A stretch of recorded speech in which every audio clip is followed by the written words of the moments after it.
তাহলে মুঘল সাম্রাজ্য শুরু করেছিল কে? বাবর। বাবর কোন যুদ্ধে? পানিপথের প্রথম যুদ্ধ। বাবর প্রথমে কোথায় ছিল? ওই ফারকানা প্রদেশ।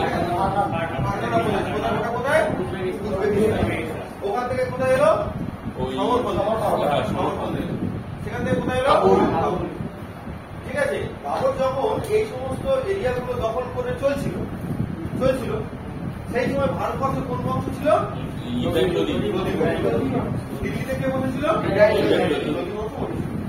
বাবর যখন ফারগানা প্রদেশ থেকে সমরকন্দে এলো, সমরকন্দ থেকে কাবুল এলো, কাবুলে আসতে সমরকন্দ স্বাধীন ঘোষণা করে, সমরকন্দে যখন ফারগানা প্রদেশে সেটা স্বাধীনতা ঘোষণা করেছে। আবার যখন গজনীতে যায়, গজনী থেকে অন্য জায়গায় স্বাধীনতা ঘোষণা করেছে। অ্যাকচুয়ালি বাবরের কাজ কি ছিল? লুটপাট করবো করে বেরিয়ে যাবো। এই লুটপাট করার জন্য এই দিল্লি সিংহাসনে কে বসে আছে? ইব্রাহিম লোদি ছিল মেবারের রাজা। রানার সঙ্গে চলতো কি? রানার সঙ্গে চলতো না। ওর কাকা দৌলত খান লোদি চলতো? দৌলত খান লোদি চলতো না। আলম খান লোদি চলতো? আলম খান লোদি চলতো। ঠিক আছে, আলম খান লোদি চলতো না। যখন যদি না চলে তখন এই বাবরকে ডাকলো কে আক্রমণ করার জন্য? তিনজন মিলে ডেকেছে। ডাকতে কিসের যুদ্ধ হলো? পানিপথ। তাই তো পানিপথের প্রথম যুদ্ধ হলো কত সালে হয়েছিল? 1526 সালে পানিপথের প্রথম যুদ্ধ হলো। পানিপথের তো প্রথম যুদ্ধ হলো। আর এই যুদ্ধে বাবর কি ব্যবহার করেছিল? কামান ব্যবহার করেছিল। তাই তো সৈন্য সাজিয়েছিল কি পদ্ধতিতে? সৈন্য সাজিয়েছিল কি পদ্ধতিতে?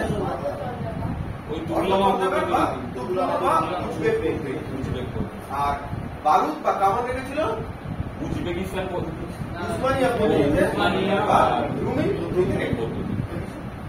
বাবর যখন এবার দিল্লিতে এলো, ঠিক আছে, বাবর দিল্লিতে এলো, ইব্রাহিম লোদি হেরে গেল, হয়ে গেল। এখন বাবরকে দিল্লিতে এলো, প্রচুর টাকা পয়সা যা ছিল লুটপাট করে কয়েনগুলো কোথায় পাঠাবে? কাবুলে পাঠাবে। কাবুলে পাঠানোর জন্য সে নিজে কি উপাধি নিল?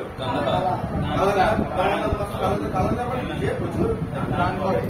এবারে বাবর যখন দিল্লি পুরো হয়ে গেল, এদিকে রানা সঙ্গ, দৌলত খান লোদি, আলম খান লোদি, ঠিক আছে, যাই হোক, বাবর ভাবছে আমার নির্দিষ্ট কোনো ঠিকানা নেই।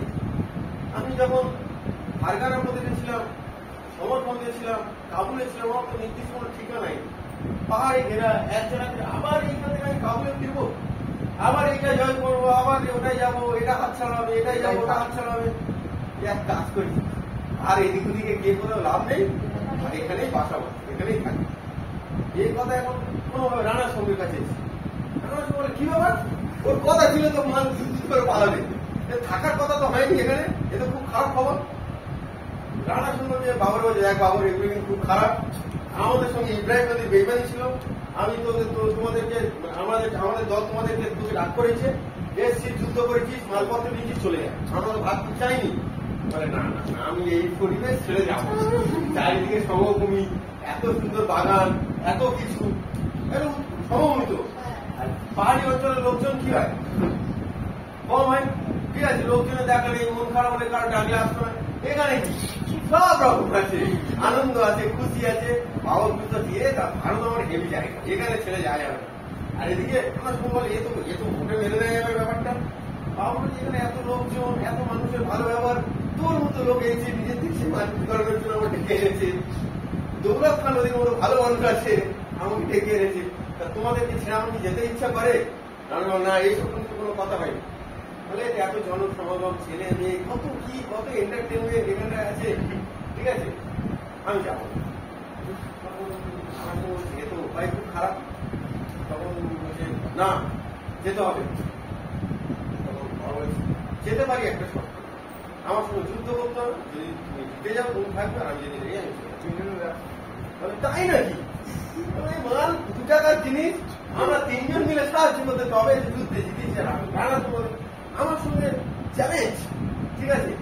তখন রানার সঙ্গে কি বলছে? আমার সঙ্গে চ্যালেঞ্জ। রানার সঙ্গে তখন এখানে মধ্যপ্রদেশ, ইয়াটা কি মধ্যপ্রদেশ, মধ্যপ্রদেশ মালার ওপর এখানে তখন আছে মেদিনীরা। রানার সঙ্গে মেদিনীরা গেছে, মেদিনীরা এদিকে আসতো বলে রানার সঙ্গে কাটে গেছে, মেদিনীরা এদিকে আসতো। কি হয়েছে বন্ধু? বলে দেখ এরকম কিছু আগে আগের বছর বাবরে ডেকেছিলাম ইব্রাহিম লোদিকে অ্যাটাক করতে। সে অ্যাটাক করে চলে যাওয়ার কথা ছিল, মাল যাচ্ছে না। যত দুজন মিলে যুদ্ধ করি, বলছে হ্যাঁ কোনো ব্যাপার নয়, তোর কত সৈন্য আছে? ওটা আমার 20,000। তোর কত? বলে 10,000। তাই হবে তো? এই কথাটা শুনতে পেয়েছে ফেরকে এই খবরটা গিয়েছে আলম খালুদির কাছে। আলম খালুদি রানা সঙ্গে কাছে, রানা সঙ্গে এটা কি ঠিক খবর? বাবর থেকে যাবে বলছে 12 মাসে থেকে যাবে? হ্যাঁ এই বলে মাল তো তাড়াতে হবে তো। চল তোর সাথে এক বলে কে আর ফেলো আলম খালুদি আবার এক ভালো বুঝবি পড়া। আলম খালুদি এক আলম খালুদি বলে দাঁড়া, আমার ভাইপো বিহারে বসে আছে। এখানে কি আছে? ভাইপো। আমার ভাইপো যুদ্ধ সবাই শুরু করেছে প্রায় বিহারে বসে আছে। তার নাম হচ্ছে মাহমুদ রবি। বললাম ওকেও ডেকে আনি। ঠিক আছে, আমার ভাইপো নয়, ওটা হচ্ছে ইব্রাহিম লোদির ভাইপো। ইব্রাহিম লোদির ভাইপো বিহারে আছে, মানে এই জায়গাটা ও স্বাধীন করছে, ওকে ডেকে আনি। তাহলে সবাই মিলে এক হবো, ওই বাবার উপর এক হবো। আরেকজন তাহলে কি হলো? মাহমুদ। মাথায় ঘুরছে পড়া। মাহমুদ লোদি কার ভাইপো ছিল? ইব্রাহিম লোদি। তাহলে রানা সহ কার কাছে গেল? মেদিনীর কাছে গেল। আলম খালুদি যোগ হলো আর মাহমুদ লোদি যোগ হলো। ওই কার তাড়ানোর জন্য প্ল্যান করে? বাবরের তাড়ানোর জন্য প্ল্যান করে।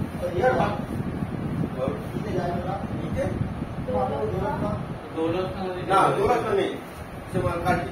ঠিক আছে, এবার দৌলত খালুদি এর কাকা ছিল তো, তো বয়স হয়েছে। ঠিক আছে, ঠিক আছে, এবারে শোন তো বলতে বলে ঠিক আছে। এবারে বাবরের তো মুসলিম কটা সৈন্য ছিল, এরা সাপোর্ট করেছে বলে তো জিতেছে। যদি যখন বাবর ঠকে, যদি দৌলত খালুদি প্রথমেই জানতে পারতো, বেইমানি না করতো, তাহলে ওর কিন্তু এখানেই মেরে ভাজিয়ে দিত ইব্রাহিম লোদি। ও তো ইচ্ছা করে প্ল্যান করে কাছাকাছি নিয়ে চলে এসেছিল সৈন্যগুলো, প্ল্যানিং। এবার ঠিক আছে, বাবর তখন এই হলো। এবার বাবর ভাবছে কি রানা সঙ্গ চান্দেরি রাজা মেদিনী রয়। এখানে কে আছে? মেওয়ারের রাজা রানা সঙ্গ। এই জেলার নাম হচ্ছে চান্দেরি। কি নাম বল? চান্দেরি রাজা মেদিনী রায়। এই বিহারে এবারে মাহমুদ লোদি আলম সব মিলে এক হয়েছে।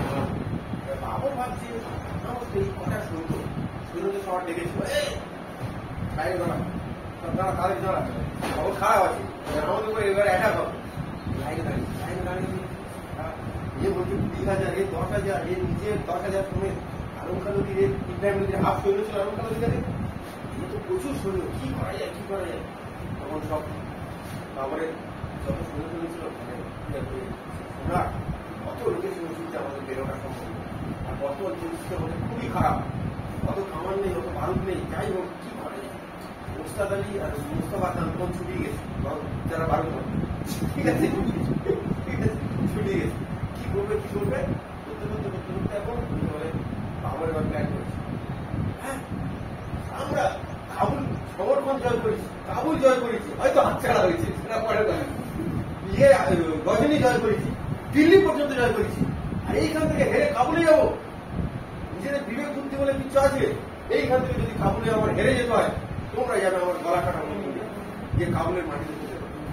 ঠিক আছে, বলে সৈন্যদের রক্ত গরম করে দিচ্ছে, ইন্সপায়ার করছে। তুমি গিয়ে কি করবে তো যে কাবুলের লোক ভারতবর্ষের মধ্যে হেরে মাটি দিয়ে দেয়? ঠিক আছে, বলে এরকম একটা ইমোশন হতে হচ্ছে। হতে পারে আচ্ছা, হতে পারে ঠিক আছে, কি অসুবিধা হলো? এই যুদ্ধে জয়লাভ করতেই হবে, কিছু করার নেই। আত্মসম্মান প্রেস্টিজের ব্যাপার। সৈন্যদের উপর থেকে ট্যাক্স তুলে দিল। সৈন্যদের উপর একটা ট্যাক্স, সেই ট্যাক্সটার নাম বল তমগা। কি ট্যাক্স? তমগা ট্যাক্স। ট্যাক্সের নাম কি? তমগা ট্যাক্স। এরা স্বাভাবিক, যদি চাষিদের উপর থেকে যারা চাষ করে বর্ষায় যদি ক্ষতি হয়, ট্যাক্স তুলে দেওয়া মানে কি? তারা সরকারকে সাপোর্ট করবেই তো। তোর উপরে 10 লাখ টাকার বোঝা, তুই যদি তোকে যদি সরকার বলে 10 লাখ টাকা দিতে হবে, তুই কোথায় যাবি? সরকারের ট্যাক্স তুলে দিয়েছে। আর বলছে এবারে তোমাদের প্রতি ট্যাক্স ফ্রি, কোনো ট্যাক্স দিতে হবে না, কারণ যা করবো আমি বলবো এই যুদ্ধে জয়লাভ করতেই হবে। ট্যাক্স তুলে দিয়েছে, সৈন্যরাও খুব খুশি। ঠিক আছে, সৈন্যরাও খুব খুশি। আর বলছে এই যুদ্ধে যদি কেউ পালিয়ে যায়, ঠিক আছে, তার বিরুদ্ধে বলে জিহাদ বলে যে শব্দ আছে না, জিহাদ শব্দটা প্রথম এই যুদ্ধে ব্যবহার করেছিল বাবর। জিহাদ মানে কি?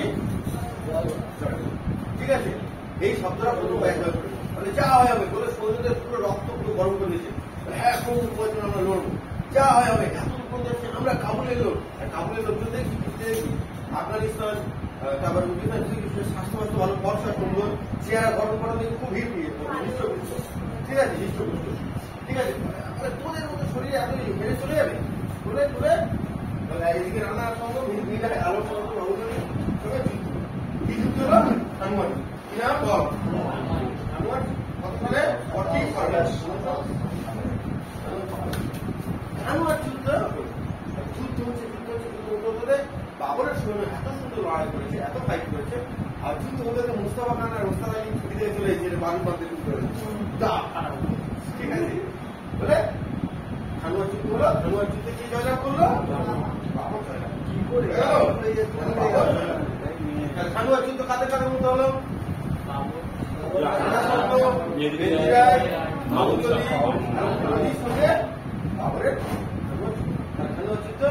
যখন দেখতে পাচ্ছি হেরে যাবে, খানুয়ার যুদ্ধে সব হেরে যাবে, রানার সঙ্গে তো মেন টার্গেট, মানে ওই তো বলেছিল চলে যাবে, রানার সঙ্গে দেখে এনেছে বাবর এসে রানার সঙ্গে খুব মান গেছে, ঠিক আছে। এরপর হাত থেকে এরা সব পালিয়েছে, স্টেজ ছেড়ে পালিয়েছে, ঠিক আছে, স্টেজ ছেড়ে পালিয়েছে। তাহলে খানুয়ার যুদ্ধে তাহলে বাবর জিতে গেল। ঠিক পরের বছর 1528 খ্রিস্টাব্দে এবার মেদিনীরা সাপোর্ট করা বলে মেদিনীরা দাঁড়াবে, ঠিক আছে। পরে সেটা কি হচ্ছে? চান্দেরি যুদ্ধ। কি নাম? চান্দেরি যুদ্ধ। ঠিক তার পরের বছর বাবর কাজ তারা করেছে মেদিনীরা সাপোর্ট করা, হ্যাঁ আমার কাছে আসতে কষ্ট হলো, তারা করেছে, তারা করে যুদ্ধ হয়েছে। তার 1526-এ পানিপথের প্রথম যুদ্ধ, চান্দেরি যুদ্ধ পর ঘুরছে, বুঝতে পারছি চান্দেরি যুদ্ধ। এর হারিয়ে মাহমুদ নদীর কাছে গেছে, আমার তারা করা আগ্রার যুদ্ধ হলো কত সালে? আগ্রার যুদ্ধ হলো কত সালে? 1529 হয়ে গেল, হ্যাঁ আমার তারা করা বলে ওরা হারিয়েছে। তাহলে কি হলো? কি করে মনে রাখি যুদ্ধ সিকুয়েন্স বল? কি লিখলাম?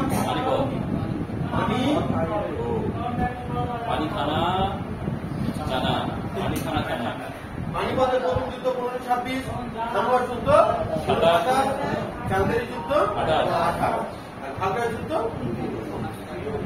হয়ে গেল। বাবর কিভাবে ভারত বিস্তার লাভ করেছিল? দেখ, একটা মহান রাজা, সে যাই হোক, ঠিক আছে, সেই নেতারা দেখেছি যখন বাবর ও সৈন্যদের রক্ত গরম করে তখন সেই নেতাদের মতো ডায়লগ, নিজের ধর্ম ছেড়ে অন্য ধর্মে যাওয়ার জন্য সাপোর্ট করতে হবে, তুমি এই মুসলিম বলে নেতারা ভাই ডায়লগ মানে দেখি কিরকম বলে, লোকের রক্ত গরম করে দেয়। এবার ঠিক স্টেজে ডায়লগ বলতে ঠিক আছে। ঠিক পরের বছর 1529 সালে, ঠিক পরের বছর 1530 সালে 26শে ডিসেম্বর বাবর কি হয়? 1483-তে জন্মেছে, খেলা দেখতে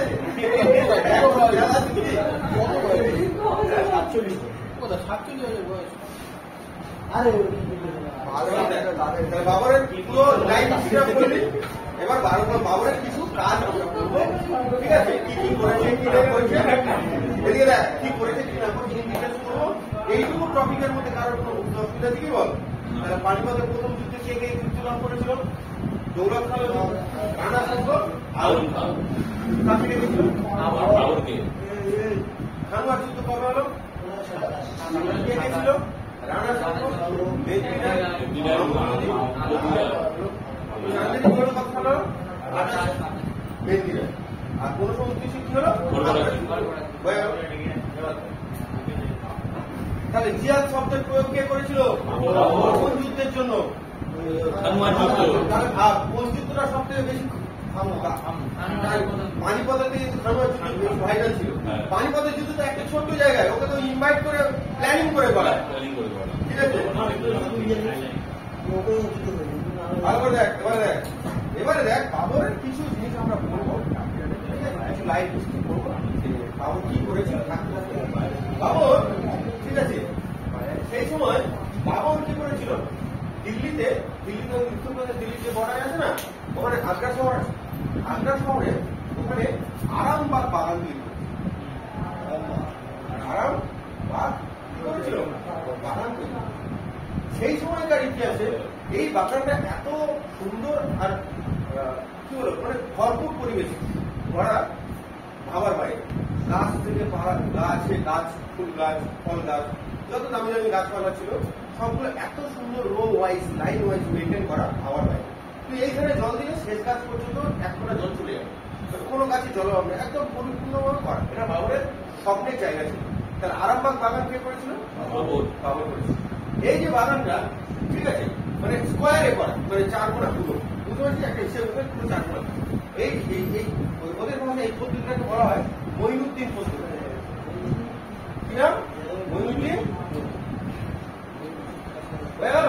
মঈনুদ্দিন কি নাম? মঈনুদ্দিন পদ্ধতি বলা। এই যে জায়গাটা আরামবাগে, এই যে বাগানে, তাহলে কোথায় এটা? আগ্রাতে। কোথায় এটা বল? হ্যাঁ, আগ্রাতে। তাহলে আরামবাগ বাগানটা কোথায় আছে বল? আগ্রাতে। বাগানটাকে বাহন এত ভালোবাসতো যে বলেছিল আমি যদি মারা যাই, ঠিক আছে, আমাকে এখানে বা বাবা মারা যাওয়ার পর কোথায় সমাধিস্থ করলাম? পরে আসছে। তাহলে কোথায় কোথায় সমাধিস্থ করলাম? এখানকার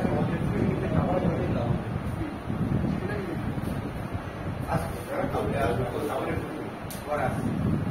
ঠিক আছে, তাহলে আরামবাগ বাগান কোথায় করলাম?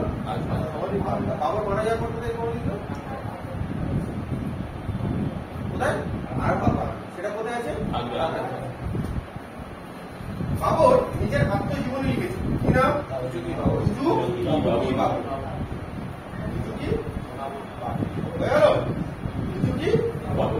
এটা কোন ভাষায় লেখা ছিল?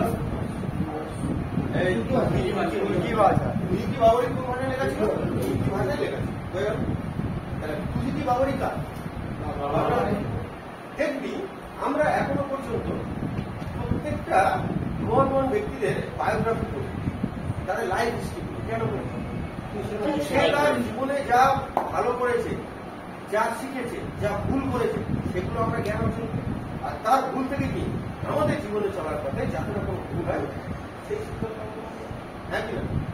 ঠিক তেমন এই ঘটনাটাও ঘটেছিল বাবরের ক্ষেত্রে। বাবর তুজুকি বাবরিতে লিখে গেছিল আমি মারা যাওয়ার পরে আমাকে সমাধিস্থ করবে কাবুল। কিন্তু ও মারা যাওয়ার পরে হুমায়ুন, ওর কোনো গুরুত্ব নেই বাবার বই পড়া, মারা গেছে, বাবার প্রিয় জায়গা ছিল, সেখানেই সমাধিস্থ করেছে। কিন্তু হুমায়ুনের পর যখন আকবর আসে, ও যখন তুজুকি বাবরি পুরো বইটা পড়েছিল, তখন দেখেছিল যে আমার যে শাসক ছিল আমার আগে, তার স্বপ্ন ছিল আমার মারা যাওয়ার পরে আমার মৃতদেহটা কাবুলে সমাধিস্থ করা। তখন এই বাগান থেকে ওই যেখানে সমাধিটা ছিল সেখান থেকে যে অবস্থায় ছিল সে মাটি হয়ে যাক আর হয়ে যাক, যাই হোক, সেই এক টুকরো মাটি নিয়ে কাবুলে গিয়ে সমাধিস্থ করা হয়। আমাদের বুঝেছে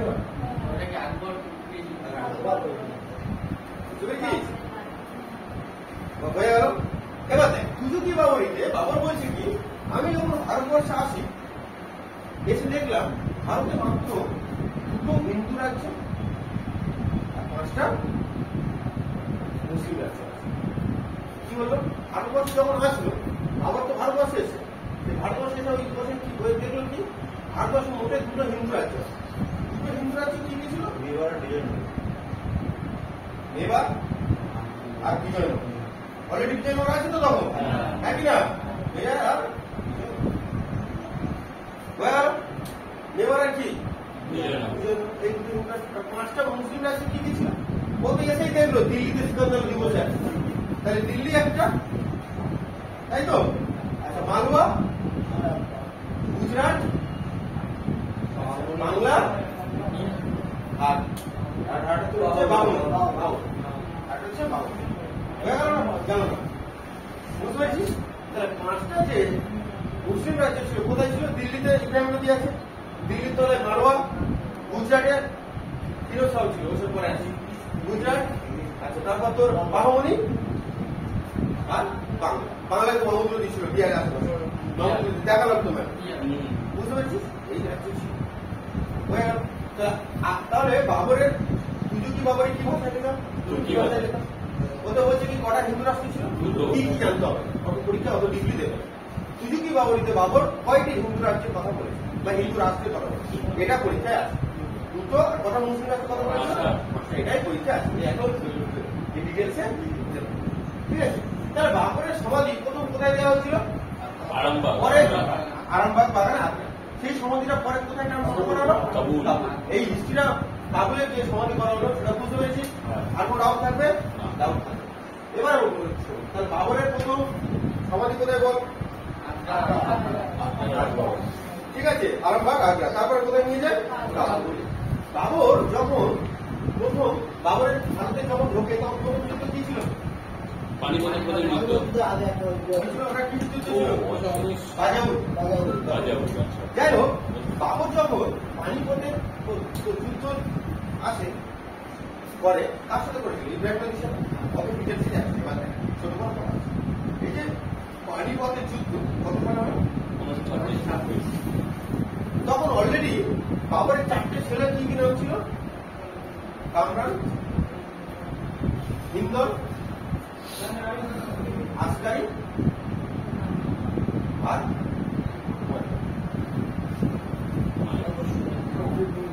বাবরের 4টে ছেলে কি গেছিল? হিন্দল, আসকারি আর হুমায়ুন। এই 4টে ছেলে বাবরের ছিল। বাবর হুমায়ুনকে একটু ভালোবাসে। ঠিক আছে, যখন পানিপথের প্রথম যুদ্ধে বাবর ঢোকে, ঠিক আছে, বাবর ঢুকে কিসে? ঘোড়াতে। তখন আর সবার কি ঘোড়াতো? ঘোড়ায় করে আসতো। ঠিক আছে, এখন দেখি সেই ঘোড়াই লোক বিয়ে করতে। ঠিক আছে, কি করতে যায়? বিয়ে করতে। আবার দেখি যে সব ঘোড়ায় মানুষ কিন্তু বিয়ে করতে যেতে পারবে না। তুই ওই জঙ্গল যারা ঘোড়া এনে দিবি তাদের বরবসে দিবি, ওর বুকের ছাতে লাশ করে পালাবি। ঠিক আছে, তুলে ফেলে দেবে। এই যে ঘোড়াগুলো আছে না, এই দেখবি ঘোড়াগুলো ছোট এখানে বাঁধা থাকে। কেন যেন সাইডে কিছু দেখতে পায়। কেন বলতো সাইডে কিছু? যদি কোনো একটা ঘড়ি থাকে মানে মেয়ে ঘোড়া, ঠিক আছে, যাতে পালাবে ওই জন্য। বুঝতে পারছি? আর এই ঘোড়াগুলোকে ট্রেনিং দেওয়া। কিরকম ট্রেনিং? ধর তুই জঙ্গল থেকে একটা ঘোড়া আনি, স্বাভাবিক তুই যদি এই বসে আছিস, হঠাৎ করে বজ্রাঘাত করে তুই কেঁপে যাবে। হ্যাঁ কি না? হয়তো তুই এখন অভ্যেস হয়ে গেছে, বা আশঙ্কা একটা যদি এমন একটা শব্দ শুনি যেটা ভয়ানক করে, এই ধর এই বসে আছিস, ট্রেনটা যেতে যদি রেল লাইনে পড়ে যায়, নিজে একটু হলে বুক কেঁপে উঠবে। হ্যাঁ কিনা? তাহলে কেঁপে উঠবে। ঠিক তেমন কি যদি ঘোড়াকে দে বিয়ে বাড়ি ব্যান্ড পার্টির সঙ্গে ডিজে বাজার, তো ওদের এমনি দেখ বিয়ে বাড়ি ছেড়ে পালাবে, ভাবে আমার বিয়ে করাতে। ঠিক আছে, বুঝতে পেরেছিস? ওদের না যাদের এই ঘোড়া যাদের আসতে বলেছে, ওরা ওদেরকে কি হয় জানি, ওখানে ঘোড়া রাখবে, ভালো করে বেঁধে রাখবে, আর ওই ডিজে টিম ভাড়া করে এনে ঘোড়া রাস্তা বলে টিম 1-2 ঘন্টা করে ডেলি বাজাবে, যাতে ওদের বেঁধে। বুঝতে পেরেছিস? ওদের হ্যাবিচুয়াল হয়ে যায়, যাতে না ওটাতে করা ভয় পায়। যে ইংরেজরা যে দেশে ভারতে এসেছিল সেই ইংরেজ দেশে এখনকার ব্যান্ড পার্টি তাই না? ঠিক আছে, তো যাই হোক, বাবর যখন পানিপথের প্রথম যুদ্ধে যায়, বাবর কাকে নিয়ে গেছিল সঙ্গে করে? বল, তাহলে পানিপথের প্রথম যুদ্ধে বাবর কাকে নিয়ে গেছিল? হুমায়ুনকে সঙ্গে নিয়ে যায়। তাহলে হুমায়ুনের জীবনের প্রথম যুদ্ধ কি? পানিপথের প্রথম যুদ্ধ। হুমায়ুনের জীবনের প্রথম যুদ্ধ কি? রাজা হিসেবে নয়, কিন্তু ভালো করে বুঝবি, রাজা হিসাবে যুদ্ধ হচ্ছে চৌসার যুদ্ধ। এই চৌসার যুদ্ধ নয়, 1939 চান্দেরি চৌসার যুদ্ধ আর বিল নামের যুদ্ধ। চৌসা বিল 1939 আর বিল নামটা চৌসার। ঠিক আছে, তাহলে বাবর প্রথম বলেছে, বাবরকে বলছে গ্যালারিতে বসে খেলাটা দেখ, মানে গ্যালারিতে বসে দেখ হুমায়ুন তো বাবা কিভাবে যুদ্ধ করতে হয়। কথার কথা আর কি। হুমায়ুনের জীবনের প্রথম যুদ্ধ কি? পানিপথের প্রথম যুদ্ধ। বাবর কাকে নিয়ে গেছিল? হুমায়ুনকে সঙ্গে নিয়ে। বাবর সব ঠিক ছিল, শেষ জীবনে একটা বড় ভুল করেছে। সাম্রাজ্যটাকে ছেলের মধ্যে ভাগ করে দেওয়া মানে কি? সাম্রাজ্য ছোট হয়ে যাবে, বড় হয়ে যাবে, ছোট হয়ে যাবে। কিন্তু সাম্রাজ্য সবসময় কি করতে হবে? বড়। আজকে রাশিয়া সব থেকে কি দেশ? বড়। ও কি চাইবে ভাঙতে? ও চাইবে আরো অ্যাকোয়ার করতে, আরো বড়। আর যত বড় হবে তত কি হবে? শক্তিশালী হবে। হ্যাঁ কি না? বিভিন্ন দিক থেকে বিভিন্ন দেশকে আক্রমণ করতে তত তার সুবিধা। আর যত ছোট দেশ তাকে তত বেশি ফিরে ফেলবে। হ্যাঁ কি না? বাবর তার শেষ জীবনে তার যে 4টে ছেলে কামরান, হিন্দাল, আসকারি আর হুমায়ুন, এদের মধ্যে কি করেছে? সাম্রাজ্যটাকে।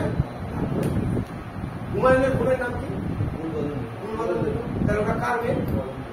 বাবরের মেয়ে। তাহলে বাবরের মেয়ের নাম কি? কিন্তু এখানে বৈমাত্রেয়।